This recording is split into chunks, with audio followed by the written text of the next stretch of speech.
Jemaat yang dikasihi oleh Tuhan Yesus Kristus, kami undang untuk bangkit berdiri. Saudara-saudara yang dikasihi dan mengasihi Tuhan Yesus, kembali sore ini kita berbakti dalam ibadah Sabat secara online. Tema kita kali ini, menangkap berkat di tengah pandemi. Tema ini mengajak kita menghadapi pandemi COVID-19 dengan pikiran yang tidak khawatir dan takut, namun dapat melihat berkat yang Tuhan sediakan juga bagi kita, agar kita tetap merasakan kasih Tuhan dan bersyukur atas pemeliharaannya. Ibadah Sabat sore ini, 1 November 2020, dilayani oleh Bapak Pendeta Daniel Listia Budi dari Universitas Kristen Duta Wacana Yogyakarta. Untuk memulai ibadah Sabat ini, mari kita menyanyikan lagu dari PKJ 242 ayat 1 dan 2 Seindah Siang.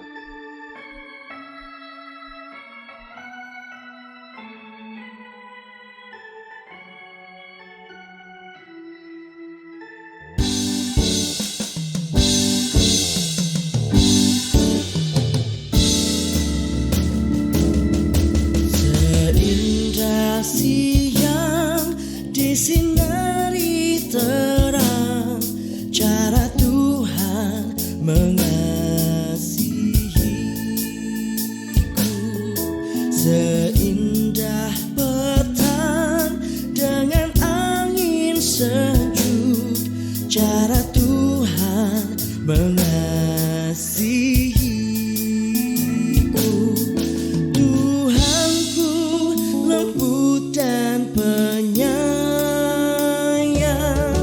dan aku mengasihi Dia.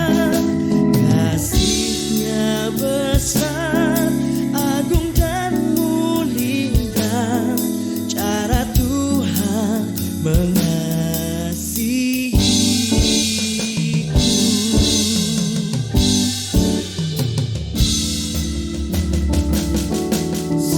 Sedalamnya laut, seluas angkasa, cara Tuhan mengasihiku. Seharum kembang yang tetap semerbak, cara Tuhan mengasihiku. Damai-Nya tetap besertaku, dan surgalah harapanku. Hidupku tenang, ku nikmati penuh, cara Tuhan mengasihiku.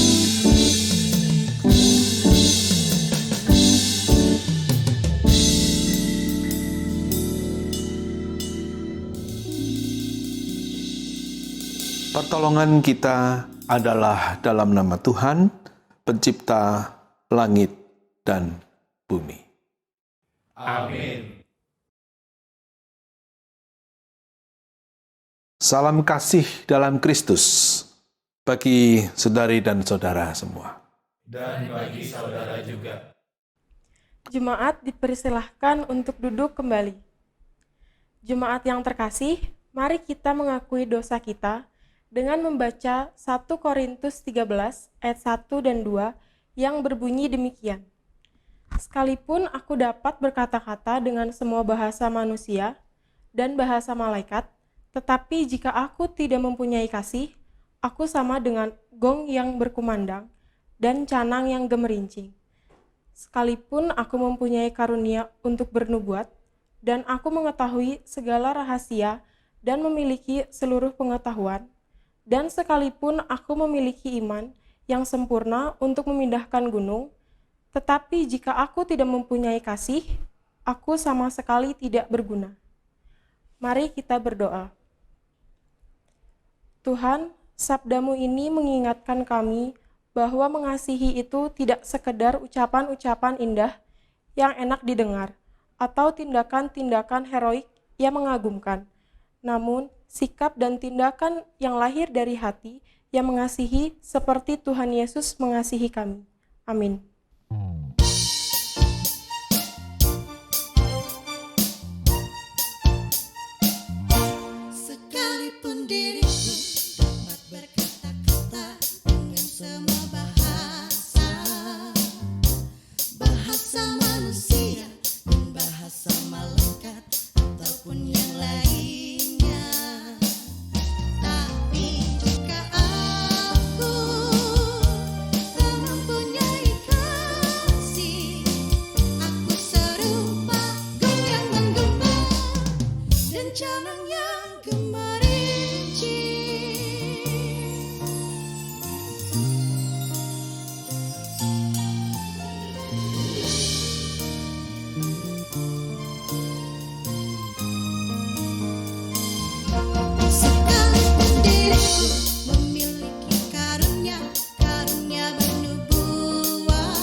Saudara-saudara terkasih, sebelum kita membaca firman Tuhan dan merenungkannya, marilah kita mohon pimpinan Roh Kudus dalam doa.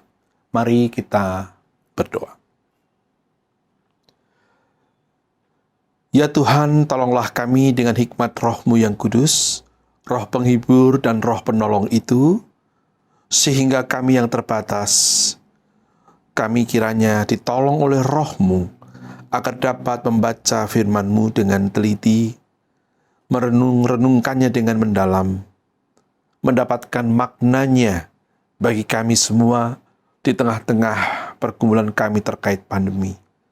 Roh-Mu kiranya membimbing kami untuk juga menjadi pelaku-pelaku sabda dalam kehidupan kami. Inilah permohonan kami ya Tuhan, demi Kristus kami memanjatkannya. Amin. Saudara-saudara, bacaan Alkitab terpilih untuk tema kita hari ini. Tema kita adalah menangkap berkat di tengah pandemi. Teks terpilih adalah Roma pasal 5 ayat 1 sampai 5. Demikianlah bunyinya. Sebab itu kita yang dibenarkan karena iman, kita hidup dalam damai sejahtera dengan Allah oleh karena Tuhan kita Yesus Kristus. Oleh Dia, kita juga beroleh jalan masuk oleh iman kepada kasih karunia ini. Di dalam kasih karunia ini, kita berdiri dan kita bermegah dalam pengharapan akan menerima kemuliaan Allah. Dan bukan hanya itu saja, kita malah bermegah juga dalam kesengsaraan kita. Karena kita tahu bahwa kesengsaraan itu menimbulkan ketekunan, dan ketekunan menimbulkan tahan uji. Dan tahan uji menimbulkan pengharapan. Dan pengharapan tidak mengecewakan. Karena kasih Allah telah dicurahkan dalam hati kita oleh Roh Kudus yang telah dikaruniakan kepada kita. Demikianlah firman Tuhan. Yang berbahagia ialah setiap orang yang mendengarkan sabda Allah, merenungkan dan membuahkan dalam hidup setiap hari. Haleluya.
Saudara-saudara, baru-baru ini, terutama di akhir Oktober, jadi akhir bulan lalu, ada kasus yang cukup mendominasi media massa, yakni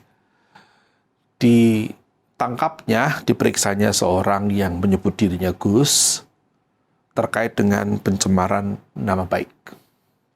Nah, itu diliput, dia didatangi polisi malam-malam, diliput ya, lalu dibawa ke Jakarta dari Malang. Kasusnya juga diekspos ketika dia menjadi narasumber dari satu talk show di TV. Nah, di situ dia dianggap menjelek-jelekan suatu komunitas religius yang sangat besar di Indonesia ini. Nah, lalu orang-orang dari komunitas religius itu tidak terima melihat para pimpinannya dijelek-jelekan, lalu melapor ke polisi.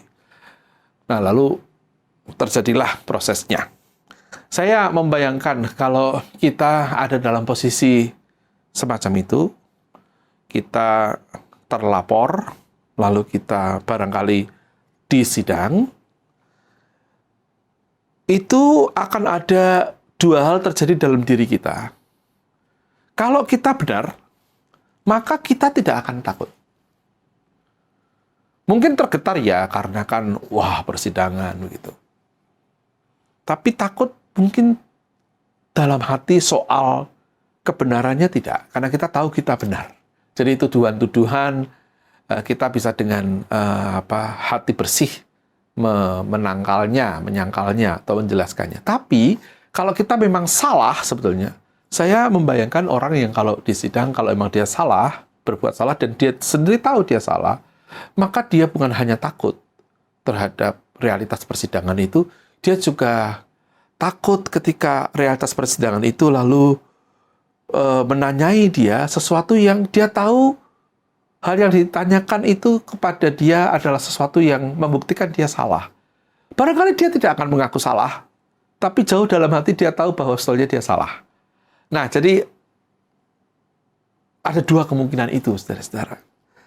Saya bayangkan kalau seseorang sebetulnya benar tapi lalu divonis salah misalnya, maka ia barangkali apa boleh buat menjalani vonis itu, tapi dalam hatinya dia bersih. Dia tidak merasa seperti yang dituduhkan atau hukuman yang dia ditimpakan padanya, dia tahu sebetulnya tidak layak dia jalani. Tapi kalau sebetulnya dia memang tahu dia salah, maka sebetulnya dia akan mengatakan dalam hatinya, ya ini layak, karena aku memang keliru, aku salah. Tetapi kalau begini yang terjadi, dia sebetulnya tahu dia salah, layak dihukum sehabis-habisnya karena memang dia keliru.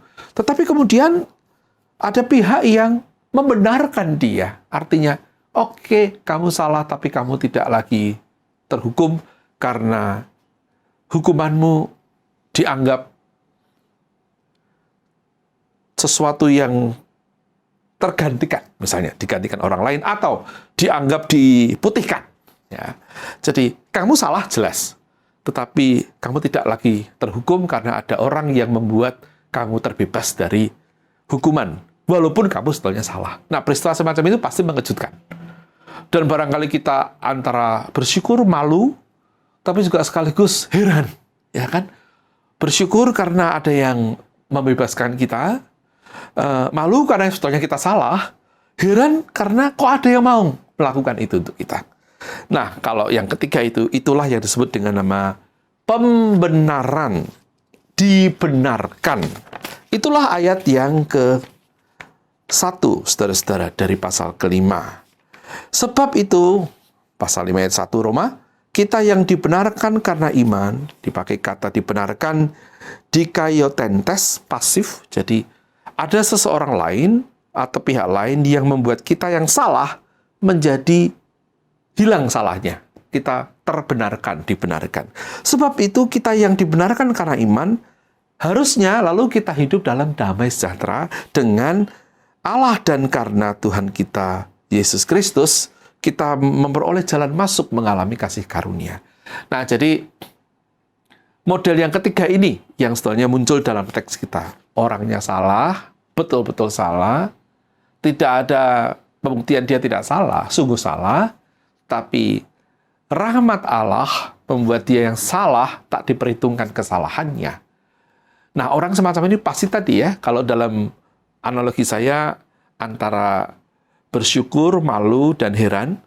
Kalau dalam teks ini dia dikatakan masuk dalam eirene, damai sejahtera yang dia hidupi dengan Allah karena kasih Kristus yang menyediakan jalan itu baginya.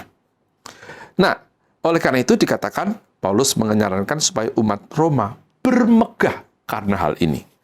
Kita patut bermegah, katanya, Anda bisa lihat, karena kita memiliki pengharapan akan menerima kemuliaan Allah. Jadi kita yang bersalah tadi dibersihkan dan lalu menerima kemuliaan Allah. Damai sejahtera menjadi cirinya dan kita patut bermegah. Nah, kata bermegah ini harus dijelaskan dulu. Ini bisa disalahpahami, seolah-olah menyombong-nyombongkan. Bisa. Karena memang kata bermegah itu, saudara-saudara, kalau kita lihat dalam teks bahasa Ibrani ya, bermegah itu kaukometa. Kaukometa itu kalau Inggrisnya itu to boast. Boast itu kan bisa berarti omong gede gitu, bisa juga. Tapi ada arti yang mungkin lebih netral. Mungkin lebih baik kita bilang bangga. Dalam arti itu. Jadi bukan bermegah kemudian kita menjadi sombong, tapi justru kita bisa membanggakan. Yang kita banggakan apa? Keberdosaan kita. Tidak. Apa? Yang kita banggakan adalah pembenaran Allah itu. Yang kita alami dalam iman kita kepada karya Kristus. Yang membawa kita yang berdosa mengalami pengharapan akan hidup dalam damai bersama dengan Allah. Nah, kita bangga akan karya Kristus. Bukan hanya itu, Paulus menarik ya. Dia bukan hanya kita bukan tidak membanggakan sesuatu yang bagian kita, tetapi yang pertama kali yang harus kita banggakan memang adalah rahmat dulu. Setelah itu baru bagian kita harus juga boleh kita anggap sebagai hal yang bisa membanggakan. Apa itu? Jika kita bertahan dalam penderitaan. Jadi, orang yang dibenarkan Allah tidak berarti tidak akan mengalami kesulitan. Gitu. Malah, pasti akan mengalami kesulitan. Karena ada tata nilai yang berbeda yang dijalani oleh orang yang hidupnya sudah disentuh oleh Allah. Jadi, jika yang pertama adalah bangga karena rahmat Allah yang besar itu membenarkan kita yang berdosa. Yang kedua, jika karena penghayatan itu lalu kita hidup dengan cara yang lain dari dunia, lalu kita menderita karenanya, kita pun harus bangga dengan itu. Maka ada dua jenis kebanggaan. Bangga akan rahmat Allah. Kedua, bangga kalau mengalami penderitaan. Nah, di sini harus jelas. Bukan masalah kejiwaan yang bangga atau senang kalau disakiti. Itu mah sakit jiwa, saudara. Namanya masokis. Ya. Masokis, orang yang menyakiti, atau sadisme. Itu gabungannya. Sadomasochism. Ya. Jadi yang satu sadis, yang satu masokis.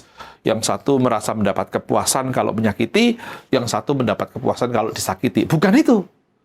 Ini bukan anjuran, marilah menjadi orang yang sakit jiwa, yang senang kalau disakiti. Bukan. Tetapi begini, jika karena pengalamanmu mengalami rahmat itu membuatmu menjadi orang yang baru, sehingga lalu gaya hidupmu, penghayatanmu, kesaksianmu juga tidak sama dengan dunia ini, dan karena itu kamu lalu menderita, itu bukan sesuatu yang harus kamu sesali. Justru kamu perlu bangga, membanggakan diri, bukan menyombongkan diri. Karena apa? Karena penderitaanmu itu akan menghasilkan kebaikan. Ada urutannya tuh, saudara, kita lihat.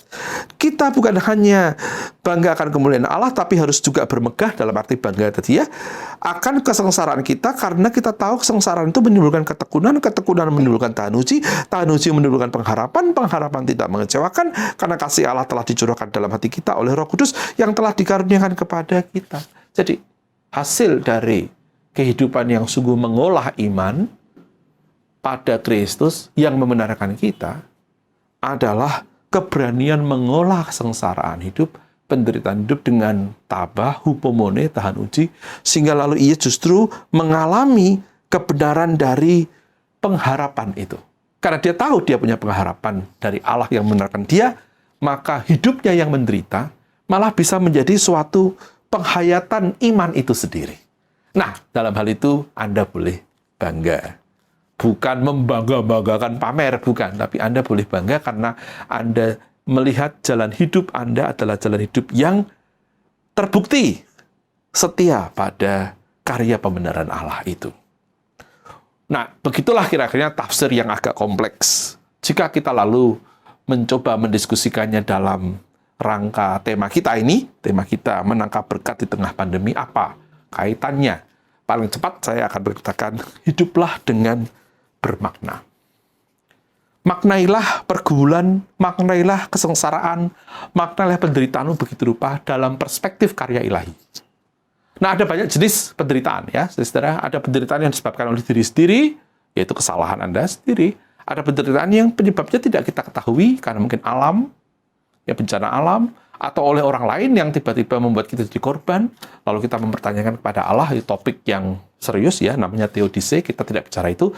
Tapi begini, di tengah-tengah pandemi ini pasti kita bisa memperoleh makna jika peristiwa pandemi ini, sengsaraan yang muncul darinya, kita gulati. Kita gulati, kita masuk ke dalam persoalan, mempertanyakan ini itu, tidak apa-apa, tetapi mempertanyakannya kepada Allah. Bukan untuk menihilkan Allah, tapi juga justru untuk mengajukan realitas itu kepada Allah. Jadi, bedakan kalimatnya ya, bukan untuk menihilkan Allah. Allah tidak selalu kita pahami jelas, tetapi kepadanya kita ajukan kasus ini.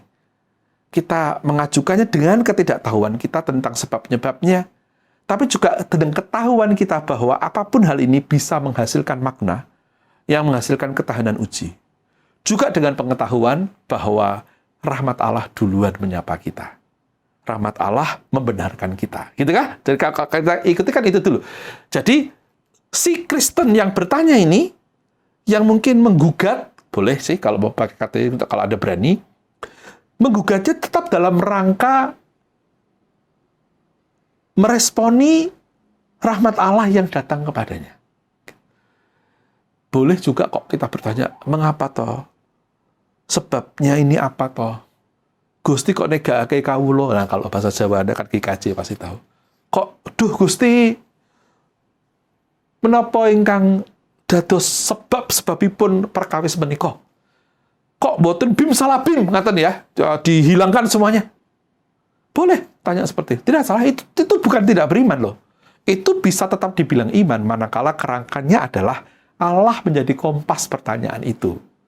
Juga rahmat Allah yang dahulu menyapa kita akui lebih besar daripada pergumulan dan kesulitan kita, bahkan kematian kita. Kalau Anda mengolahnya begitu, maka Anda mendapatkan makna. Bahkan, kalau toh kita, misalnya katakanlah, karena penyakit corona ini mati, pergulatan kita mengelola kehidupan kita yang terkena penyakit, kalau terkena ya, sampai mati, itu pun sebuah realitas hidup iman. Kalau Anda sembuh, tentu dengan mudah Anda menceritakan betapa baiknya Tuhan. Kalau Anda menjadi dokter dan lalu tertular karena ini, dan lalu Anda menjadi katakanlah sakit sendiri dan bergumul, semakin harumlah kesaksian kita. Bahkan tadi, kalau Anda seandainya terkena dan atau saudara kita yang sampai menjadi korban kematian, katakanlah, jika diolahnya dalam rangka keyakinan akan rahmat Allah yang lebih besar, yang tidak bisa kita pahami, betul, tetapi yang begitu besar, karena apa? Karena membenarkan kita orang berdosa tadi, habis-habisan loh dibenarkannya, sampai lalu beroleh jalan damai sejahtera dengan Allah loh. Maka, pergumulan kita mengalami ini semua, itu bukan sekadar orang sakit, gitu. Tapi, orang beriman yang sakit. Orang sakit yang mengelola sakitnya dalam imannya. Itu sebuah kesaksian iman. Tentu kita berharap Tuhan menyembuhkan kita. Kita berharap Tuhan meloloskan kita dari segala bencana. Ya, tetapi realitas kan tidak sesederhana itu. Ada yang sakit, ada yang sembuh, ada yang sakit mati, ada yang tertular, ada macam-macam kisah. Nah, kalau Anda tanya bagaimana bisa mendapatkan berkat, menangkap berkat di tengah pandemi, kalau teks ini kita pakai adalah dengan menangkap maknanya, menghayati maknanya. Apa itu? Bahwa kesulitan-kesulitan ini justru bisa membuat hidup kita semakin utuh dan bertumbuh, matang dan dewasa. Lihat kalimatnya. Kita tidak hanya bermegah atas apa yang diberikan Tuhan pada kita, tapi juga bermegah ketika Tuhan mengizinkan kita mengolah hidup kita sendiri dalam keyakinan penyertaan-Nya. Kita bermegah dalam kesengsaraan karena bisa membuat tekun dan tahan uji, dan itu menimbulkan pengharapan yang terarah pada Allah sendiri. Hidup yang tidak dimaknai tidak layak dihidupi, kata seorang filosof Yunani kuno. Jadi maknailah hidup Anda, perjuangan kesaksian Anda di tengah-tengah pandemi. Kenapa saya menolong orang lain? Kenapa saya memutuskan melindungi diri saya sendiri dengan proteksi macam-macam hal ya, sesuai dengan regulasi? Kenapa saya diizinkan Tuhan sakit? Apa maknanya ini? Itu semua kalau kita olah dalam keyakinan akan Allah yang menyapa kita terlebih dahulu, maka penyakit tidak sekedar penyakit. Dia menjadi realitas iman. Pertolongan Anda, solidaritas Anda tidak hanya sekedar tindakan manusiawi, tapi di dalamnya ada realitas keyakinanmu akan campur tangan Allah, providensia Dei, pemeliharaan ilahi yang memakai Anda. Tuhan bisa memakai kita untuk menolong orang lain mengalami kesembuhan dan kelegaan. Tuhan juga bisa memakai kita menolong orang lain yang berair mata dan kehilangan mendapatkan makna.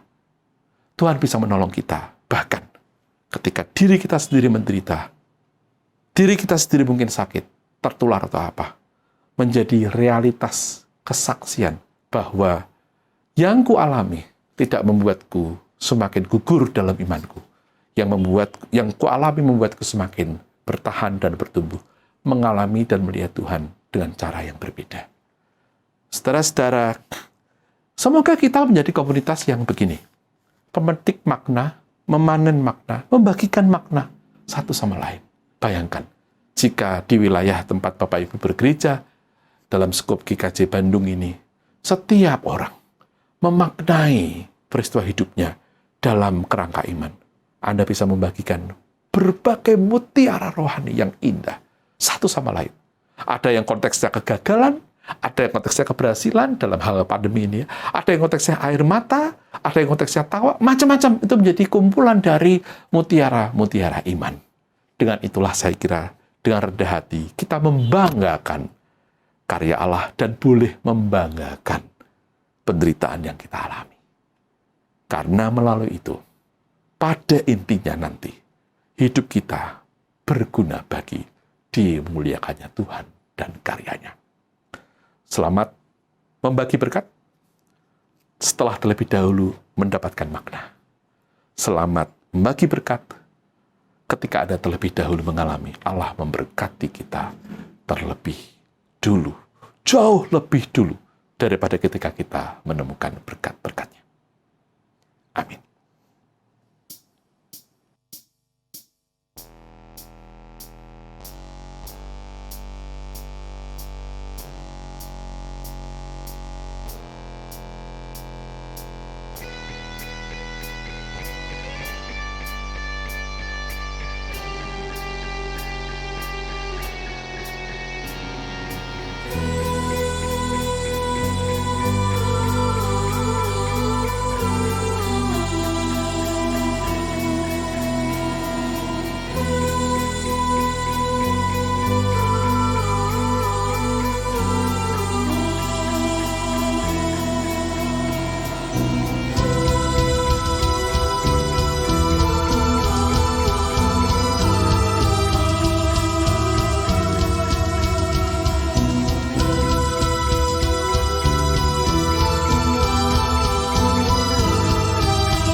Bapak, Ibu, Saudara, persembahan yang telah kita siapkan bagi kemuliaan Tuhan, marilah kita peruntukkan bagi saudara-saudara kita yang membutuhkan, yang kita jumpai di sekitar kita.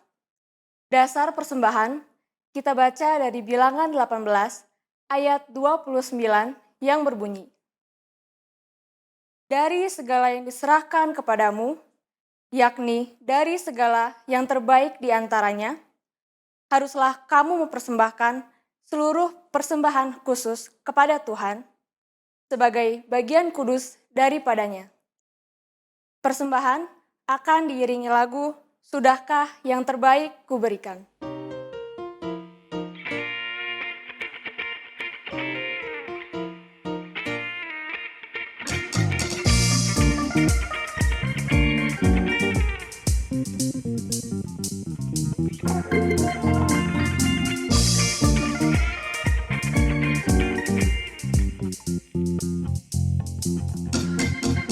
Sudahkah yang terbaik ku berikan kepada Yesus Tuhanku? Besar pengorbanannya di Kalvari, diharapnya terbaik dariku. Berapa yang terhilang telah ku cari, dan ku lepaskan yang terbelenggu. Sudahkah yang terbaik ku berikan kepada Yesus Tuhanku?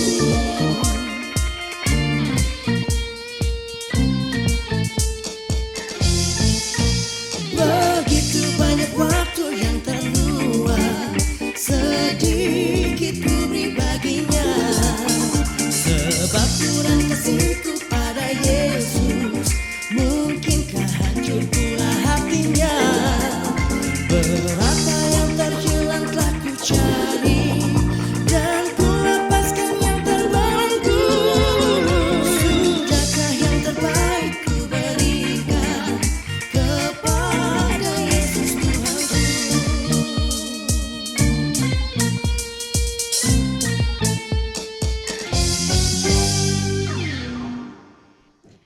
Jemaat yang terkasih, marilah kita bersatu di dalam doa.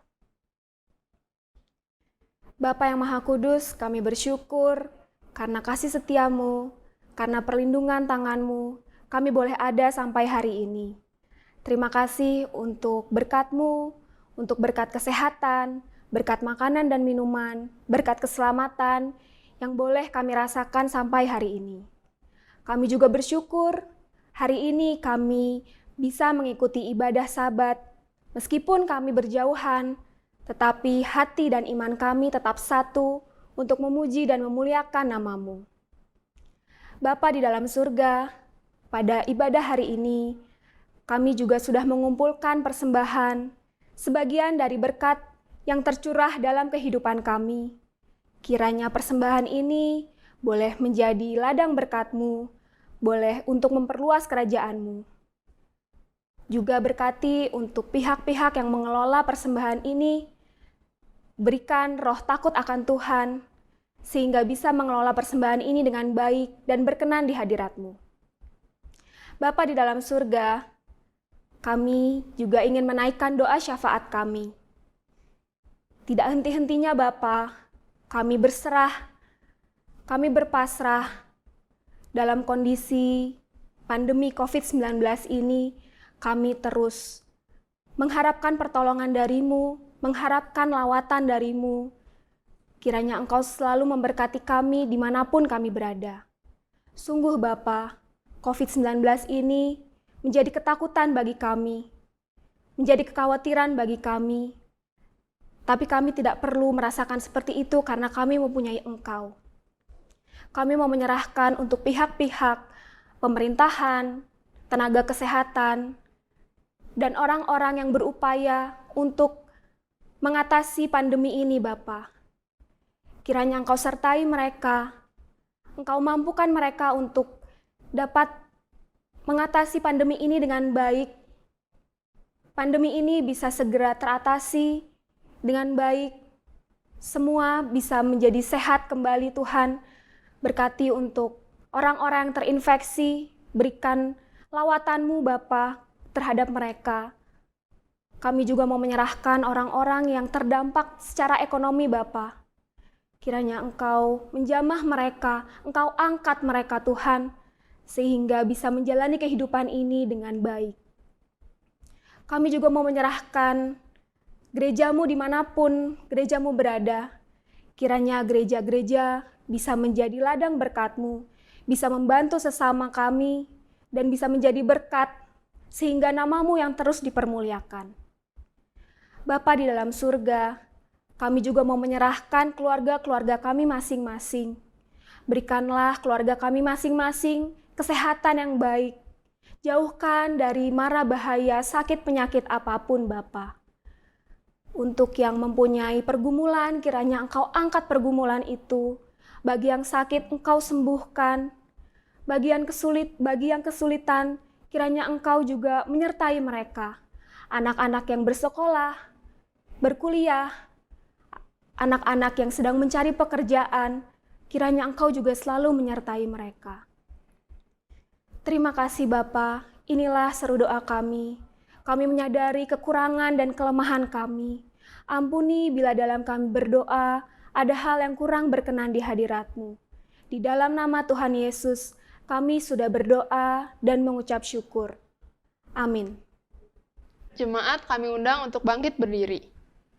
Mari kita mantapkan iman kita dengan bersama-sama mengucapkan pengakuan iman sesuai dengan pengakuan iman rasuli. Aku percaya kepada Allah, Bapa yang Maha Kuasa, Khalik langit dan bumi, dan kepada Yesus Kristus, Anaknya yang tunggal Tuhan kita, yang dikandung daripada Roh Kudus, lahir dari anak darah Maria, yang menderita di bawah pemerintahan Pontius Pilatus, disalibkan, mati dan dikuburkan, turun ke dalam kerajaan maut. Pada hari yang ketiga, bangkit pula dari antara orang mati, naik ke surga, duduk di sebelah kanan Allah, Bapa yang Maha Kuasa, dan akan datang dari sana untuk menghakimi orang yang hidup dan yang mati. Aku percaya kepada Roh Kudus, gereja yang kudus dan am, persekutuan orang kudus, pengampunan dosa, kebangkitan daging, dan hidup yang kekal. Ibu Bapak dan saudara-saudara, marilah kita melanjutkan hidup kita dengan menjadi orang yang mampu meneguhkan satu sama lain dalam situasi pandemi ini. Mampu membagikan penemuan-penemuan makna yang berguna untuk pembangunan gereja Tuhan dan pelayanan bagi dunia, serta untuk memuliakan Allah sendiri. Lanjutkanlah hidup dan kesaksian Anda dalam berkat Allah. Tuhan memberkati engkau dan melindungi engkau. Tuhan menyinari engkau dengan wajah-Nya dan memberi engkau kasih karunia. Tuhan menghadapkan wajah-Nya kepadamu dan memberi engkau damai sejahtera. Amin.